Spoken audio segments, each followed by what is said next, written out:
Hello everyone, my name is Alekhya. I'm from Cybersecurity Department, Institute of Aeronautical Engineering. And today I'm going to discuss about CIA Triad in Foundations of Cybersecurity. So the contents are: what is CIA Triad and what are the features of CIA Triad, like confidentiality, integrity and availability. So let us discuss these contents. So what is CIA Triad? CIA Triad is nothing but a security model to safeguard the data of the organizations. So CIA Triad means it's widely used information security model. It's a widely used information security model that can guide organizations, efforts and policies aimed at keeping its data secure. So every organization has its own rules and policies to secure its data. So by using the CIA Triad, every organization can implement some policies and some regulations to safeguard their data. So CIA Triad, it's actually a security model that has been developed by the people to help people think about various parts of IT security. In IT security, the organization's people have some knowledge about the CIA Triad. To gain CIA Triad, so the organization people have to gain some knowledge using this CIA Triad. So what are the IT security models outside and to safeguard their own data. So what is CIA Triad? CIA Triad, in the name itself, C means confidentiality and I means integrity and A means availability. So these three contents combined together will form a security model to safeguard our data. So these three can form, the data can be protected by CIA Triad. So the elements of the CIA Triad are considered to be more crucial components in security. So in this content, confidentiality is a set of rules. So we can make some set of rules to secure our data from unauthorized or third party activities. So here availability, it's a guarantee of reliable access to the information by authorized people. So it will all combine together, will easy to protect the confidential data. So next, what are the features of CIA Triad and what are the security measures we have to follow? Let us discuss. So confidentiality. Confidentiality is nothing but protecting the data from unauthorized parties, like third parties. So preventing the disclosure of data to unauthorized parties. So confidential data which is to be accessed only by the authorized people and not by the other third parties. It is known as the confidentiality, and the data can be secured by using these standard measures. So let us see what are the standard measures. Like we'll have data encryption, two-factor authentication, biometric verification, security tokens. So what is data encryption? Let us see. So data encryption, the data means which is data encryption means it is the method of storing some data which can be converted to another ciphertext. Suppose if the plain text will have some message with plain text, it can be converted to ciphertext by using encryption. Encryption means changing the plain data to ciphertext.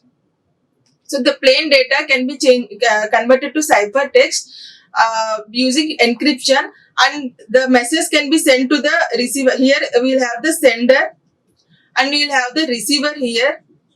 By using this data encryption, the data can be transferred safely.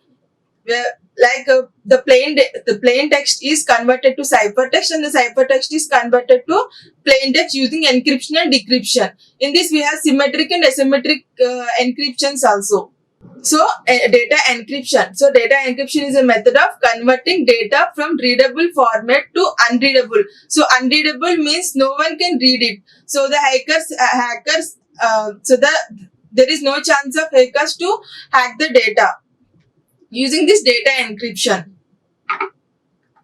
And next, two-factor authentication. Two-factor authentication, it's designed to prevent unauthorized users from gaining access. So we'll see so many examples like so if we log in into the Gmail, if we log in into the any accounts, we'll have some other proof that is that you. So is that you? It can be, so it can be accessed by using some two-factor authentication. Like in two-factor authentication, we'll have this account details and password and proof that is if it is you or not. Like the two-factor authentication is designed for preventing unauthorized access. Unauthorized access users from gaining access to account with nothing more than a stolen password. If the hacker having the stolen password, the hacker will not access the data because of this two-factor authentication. In two-factor authentication, it is a combination of two of the following. So let us see. So what is it? It is having means it have some like your passwords. Some you have like a code sent to your smartphones like OTPs or other devices or this smartphone authentication app. So smartphone authentication app, these are all come under what you have. What are the things you have? And something you are means your biometric using fingerprints, face, retina, or your hand pattern or your voice recognition. These are all come under two-factor authentication. So two-factor authentication means we'll have two verifications. One is the password and other one is these things come under the second one. Like is that you or not means something you have, something you are, something you know, something you have, and something you are. Next, biometric verification. Biometric verification is nothing but a person which is uniquely identified. Every person have its fingerprints. Every person have the retina, unique retina identification. So like the biometric verification is done. So in biometric verification is any means by which a person can uniquely identify by evaluating one or more unique distinguished biological triads. So one or more distinguished biological triads is nothing but every person is having a unique identification in his fingerprints, retina, voice recognition, anything. Every person has its own recognition. So these biological identifications include fingerprints, hand and earlobes, geometrics, retina patterns, voice printers, and writing signatures. So it is so here the biometric verification is implemented by using this pattern. So let us see. So here first the system will in biometric presentation, the system will take the biometric presentation and it will capture the unique identification of the person and pre-process it, and it will feature the extraction and create an algorithm, and using this algorithm the template is created. So every pattern, every fingerprint has its own template and the data is stored. Here it is one data. This all the data is stored in the database. So like that the biometric verification is used for confidentiality. It is one of the secure measure. So next, security tokens. Security tokens is also one of the main important thing in confidentiality. So security token means securely transmit the information from users between the applications and the websites. So applications and the websites means the application what we are applying, the data which is in the application should be transmitted to the website using these security tokens. So securely transmitting the data from applicants to the websites is nothing but security tokens. They can be used to transmit the data. So they enable organizations to strengthen their authentication process for such services. So it will mainly used for the organizations to use to transmit the data from the receiver from the applicant to the websites. And next, and security token allows internet users to access applications, services, websites, and application programming interfaces like APIs. So without having to enter their login credentials each time they visit. So security tokens. So each time there is no need of entering our credentials. So security tokens will save our credentials, and every time they will help us to enter our accounts. So security tokens allows internet users to access applications. They'll use for accessing the applications, accessing the services, so websites and all APIs without the having every time entering into the login credentials. So instead, the user logs in once. So once the user is logged in, and there is a unique token is generated every time the user logged in, a unique token is generated and shared with the connected applications or websites to verify their identity. So every time there is no need of giving credentials every time. So the user once logging into the system, once logging into the application, there always be a unique token that is generated and with connected application. So with the connected application, every time there is an unique code is generated. So these tokens are a digital version of stamp ticket to an event. So it is a stamp ticket for an event. The users are bearer of the token. So the users are bearer of a token provided with some access token to the website until they log out or close the service. So until they log out or close the service, every time there is an access token to the website. Okay. Next, integrity. Integrity refers to protecting information from being modified by unauthorized parties. So without the knowledge of the user, the hackers try to modify the data. So integrity is used for protecting the information from unauthorized access from modifying. These are the standard measures. So let us see. First one is cryptographic checksums, and next one using file permissions, and next one uninterrupted power supplies, and next one data backups. So these are all combined together to protect the data using integrity. So first one, cryptographic checksums. So cryptographic checksums are nothing but they are used to verify the digital information. They used to verify the digital information that has not been altered during the transport and authentication. So like signatures or passwords. So cryptographic checksums, they mainly used for the digital information when transporting. They should not be altered or modified.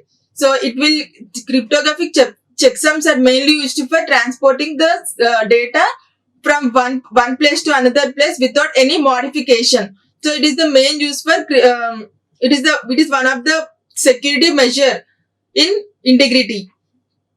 Next one, using file permissions. So using file permissions means system settings that determine who can access specified files and what they can do with those files. So system files is nothing but every area has some coordinator. Every data has to be accessed by only some of the people which can allow some access. So like that, permissions level may vary by program. So by program, the permission will be different. But in general, you will see these are the types of permissions. So owner has the data. So these are some permissions like owner, administrator, group access, global, and individual user. So these are the some of the filing permissions. Like owner has the permission of the entire data, and where the administrator has the only permissions of the data which is in the admin side. And the group access means some groups, like in some organizations, like some packing or some managing departments, packing departments, like that. The managing department will have some access, and the packing department will have some access, like that. Some group have some group access. And global access means everyone can access the application. And individual user is nothing but individual unique accounts. So in unique accounts, everyone has their own personal data. Next one, uninterrupted power supplies. Uninterrupted power supplies is nothing but supplying the power when the when there is an emergency power load. So uninterrupted power supply is nothing but supplying the power when it is in emergency. It's like when there is any input power source fails, or when there is any power supply lost. So at that time, UPS is used for supplying emergency power. So it will protect from unexpected power distribution. So it will protect the system from injuries, fatalities, serious business distributions, or data loss. So when there is a sudden power off, there will be some disturbances in the system, and the data might be lost or modified or disturbed. So UPS is mainly used for protecting the data from electrical disturbances. Next one, data backups. Data backups is nothing but copying the data from primary to a secondary location. So we'll have some data in the primary location. So by using data backups, we'll copy the primary data to secondary data. So if there is a loss of some primary data, so we can retrieve the data from secondary source. So data backup is the practice of copying data from a primary to a secondary location to protect it from in case of disaster or any accident or malicious actions. So in these cases, the data can be backupped. So if the system is attacked by any virus, or if the system is crashed, or if the system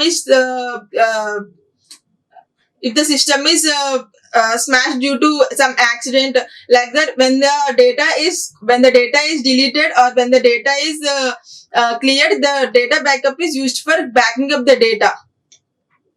So next, data is the lifeblood of modern organization, and losing the data can cause massive damage and disturb operations. So here the data backups are mainly used for the modern organizations to store the data and organize them efficiently. So data backups is used when losing the data or massive damage, or there is any disturbances in the business operations.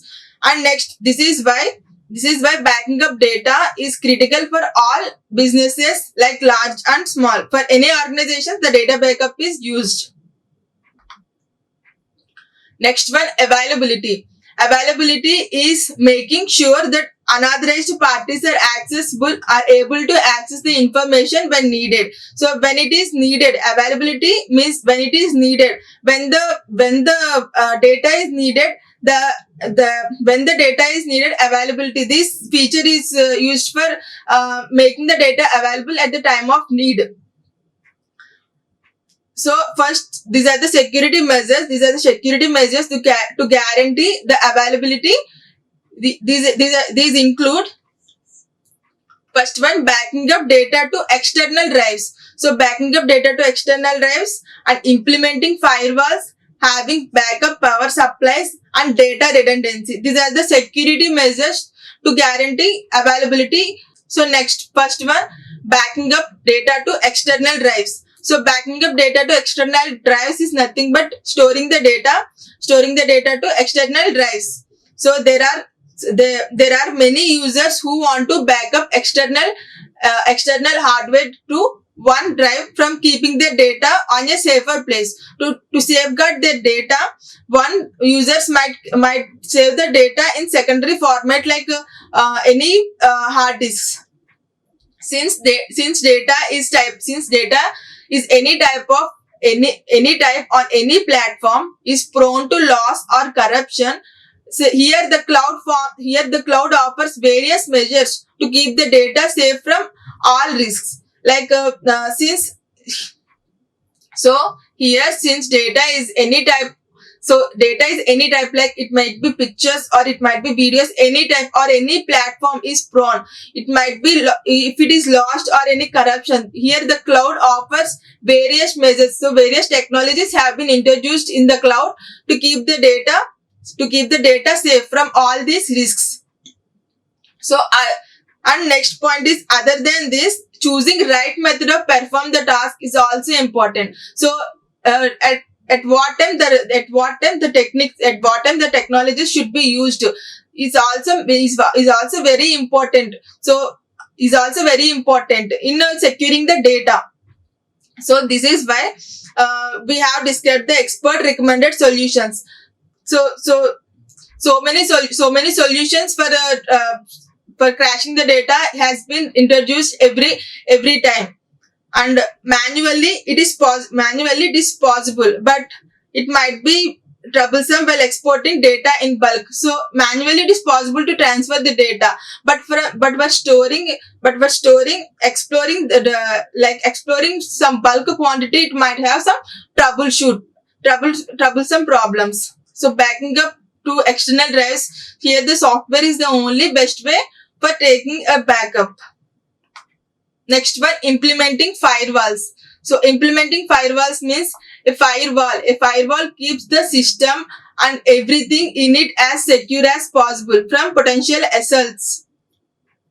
So implementing firewalls, by implementing firewalls also we can available the data at any time when we need it. So here the firewall keeps the system and everything in it secure as possible from potential assets. Next one, it does this. It will done by using this by dissecting the information. So dissecting the information that is going forward and backward in a network. So in a network, if the information is going backward or forward or backward in a system, it will does and according to the rules that has been configured. Firewalls decides if the data ought to be permitted to continue or not. So according to the rules and regulations which is stated by the organization, only it will implement the data that has to be forwarded or that has to be backwarded. So the permission can be given by using the rules and regulations only. And next, it is very important that every company should implement a firewall system if they want their valuable information to be safe. So every organization should have their own rules and regulations to implement a firewall. So using this, they can safeguard their information securely. And next one, having backup power supplies. Having backup power supplies means hardware systems like cyber power battery backup systems, which is stored power in a battery. It will store the power in a battery and then supplies it to your hardware. See here, providing near instantaneous protection from power outage or interruptions. So it will make the system from safeguard from the interruptions. So here the hardware systems are used like cyber power battery backup systems. So these are used for backing power supplies. So here the power in the battery is stored and supplied when it is needed to the hardware. So, and next point will be, it will protect your computers. It will protect your computers and hardware from shutting down incorrectly. So incorrectly means it protects your computers. It protects your computers and hardware from shutting down incorrectly. Incorrectly is nothing but uninterrupted interruptions. So when there is a shutting down or there is any interruptions in the computer programs, it might be shut down incorrectly. So and then you'll have some data loss. So by using this backup power supplies, we can protect the data. Next one, data redundancy. Data redundancy is a condition created within a database. So within the database, the condition will be created or the data storage technology in which the same piece of data is held in separate place. So in two different places, the data is stored. So data redundancy, it's a condition that can be created within the database and or data storage technology. So some data storage technology, and in the database, this condition, the data redundancy condition will be stored. And next, this means two different fields. This means two different fields within a same single database, or two different spots in multiple software environments or platforms. So in a database, we can have two fields. We can have two fields, or in environment platforms, we can have multiple software platforms. And whenever data is repeated, it basically constitutes data redundancy. So when the data is repeated again and again, the data redundancy condition occurs. Next one, the data redundancy can occur by accident. So it might occur by accident, but is also done deliberately for backing up and recovery purposes. For recovery purposes and backing up, the data redundancy the data redundancy is used. So making these all combined together, will form. Every organization can form a CIA Triad, a security model to safeguard their systems, to safeguard their data from cyber attacks. Thank you. Like, share and subscribe. Hit the bell icon for more updates.